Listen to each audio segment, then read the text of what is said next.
Petrol అయిపోతుంది అన్న ఒక్క మాట చాలు మనం ఒక్కసారిగా భయపడిపోతాం.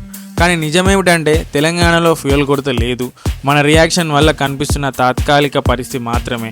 ఒక రూమర్ వస్తే చాలు అందరూ ఒక్కసారిగా పెట్రోల్ బంక్స్ దగ్గరికి పరిగెత్తి ట్యాంక్ ఫుల్ చేయించుకోవడం, అవసరం లేకపోయినా స్టోర్ చేసుకోవడం మొదలు పెడతారు. ఇక్కడే అసలు సమస్య స్టార్ట్ అవుతుంది. సాధారణంగా సరఫరా ఉన్నా ఒక్క రోజులోనే డిమాండ్ 3 రెట్లు పెరిగితే అది షార్టేజ్ లానే కనిపిస్తుంది. ఇంకా దీనికి కొన్ని కారణాలు కూడా కలిసి వచ్చాయి. ఇండస్ట్రీస్ కూడా నార్మల్ బంక్స్ మీద ఆధారపడడం, కొన్ని చోట్ల ట్యాంకర్ సప్లై ఆలస్యం అవడం, ఇవన్నీ కలిసి చిన్న ఇష్యూని పెద్ద సమస్యలా చూపిస్తున్నాయి. ఇదే టైంలో ఎలక్షన్ అయ్యాక పెట్రోల్ రేట్లు పెరుగుతాయన్న టాక్ కూడా వైరల్ అవుతుంది.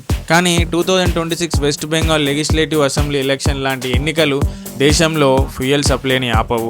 ఇవి కేవలం భయం పెంచే రూమర్స్కి మాత్రమే కారణమవుతాయి.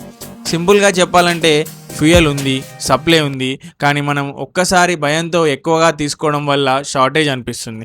ఇది అసలు కొరత కాదు, ఇది పానిక్ భయం ఫలితం.